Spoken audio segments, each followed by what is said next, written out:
Hi, I'm Carly from Graco, and this is my son Nolan. We're going to show you some helpful tips for your Graco Cradle Me 4-in-1 carrier.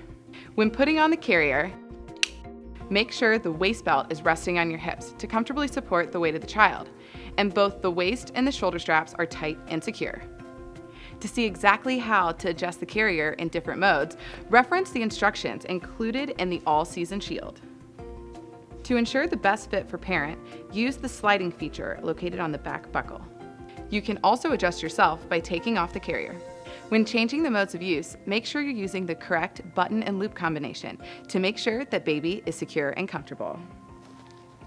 When baby is facing out, rotate their pelvis forward once they're in the carrier. That way their weight is distributed onto their bottom.